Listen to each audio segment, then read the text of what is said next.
નમસ્કાર દર્શક મિત્રો, દેશમાં છૂટાછેડાના આવા ઘણા કિસ્સા સામે આવ્યા છે જ્યારે પત્નીને ભરણપોષણ તરીકે મોટી રકમ આપવામાં આવી છે।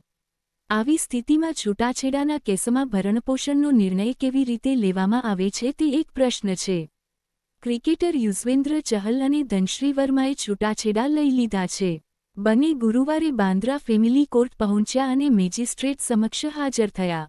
વકીલે પુષ્ટિ કરી છે કે બંનેના છૂટાછેડા થઈ ગયા છે અને લગ્ન સમાપ્ત થઈ ગયા છે।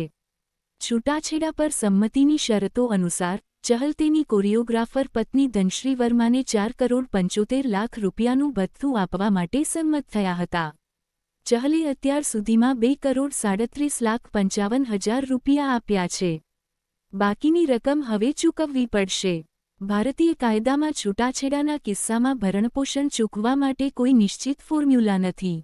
ભરણપોષણ ભથ્થું નક્કી કરતી વખતે ઘણી બાબતો ધ્યાનમાં લેવામાં આવે છે, જેના આધારે કોર્ટ રકમ નક્કી કરે છે। ભરણપોષણ નક્કી કરતી વખતે પતિ-પત્નીની આર્થિક સ્થિતિ અને તેમની કમાણી ક્ષમતા જેવા ઘણા પરિબળોને ધ્યાનમાં લેવામાં આવે છે।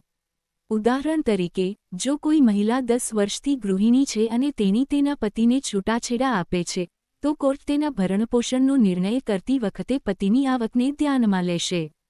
મહિલા માત્ર એક ગૃહિણી હોવાથી અને નોકરી કરતી ન હોવાથી અને બાળકો અને પરિવારની સંભાળ રાખવા માટે તેની કારકિર્દી છોડી દીધી હોવાથી તે પોતાનું સામાન્ય જીવન ચાલુ રાખી શકે તેટલું ભરણપોષણ નિશ્ચિત કરવામાં આવશે। ધારો કે પતિ-પત્ની બંને તેમની નોકરીમાંથી દર મહિને 50,000 થી 50,000 રૂપિયા કમાય છે। તેથી કોર્ટ ભરણપોષણ ભથ્થાનો આદેશ આપે તે જરૂરી નથી કારણ કે બંનેની આર્થિક સ્થિતિ સરખી છે। જો પત્ની અથવા પતિ બંને પર બાળકોની સંભાળ રાખવા કરતાં વધુ નાણાકીય બોજ હોય તો કોર્ટ નાણાકીય સહાયનો આદેશ આપી શકે છે। આ નક્કી કરતી વખતે બંનેની સામાજિક અને આર્થિક સ્થિતિ શું છે, પત્ની અને આશ્રિત બાળકોની જરૂરિયાતો શું છે, બંને નોકરી કરે છે કે કેમ તે જોવામાં આવે છે। તેમની લાયકાત શું છે તે ધ્યાનમાં રાખવામાં આવે છે।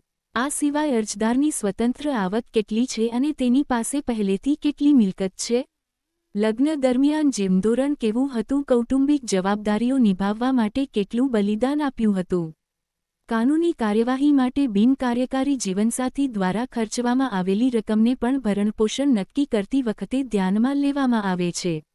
જો પતિ પર દેવું હોય તો તેને પણ કાયદાકીય નિર્ણયનો ભાગ બનાવી શકાય છે। ત્યારે આ વાંચી એવું ન સમજવું જોઈએ કે ભરણપોષણ એ એક સજા છે। સુપ્રીમ કોર્ટે પહેલા જ કહ્યું છે કે ભરણપોષણ એ આશ્રિત જીવનસાથીને મદદ કરવા માટે છે અને અન્ય પક્ષને સજા આપવા માટે નથી। છૂટાછેડાના મોટાભાગના કેસોમાં પત્નીઓને આર્થિક મદદ મળે છે, પરંતુ ભારતીય કાયદા હેઠળ પુરુષોને પણ ભરણપોષણ માંગવાનો અધિકાર છે। પતિ હિન્દુ મેરેજ એક્ટ 1955ની કલમ 24 અને 25 હેઠળ ભરણપોષણની માંગ કરી શકે છે। જો કે, પતિને ભરણપોષણ ભથ્થું અમુક સંજોગોમાં જ મળે છે। આ માટે પતિએ સાબિત કરવું પડશે કે તે કોઈ ખાસ કારણોસર પત્ની પર આર્થિક રીતે નિર્ભર હતો।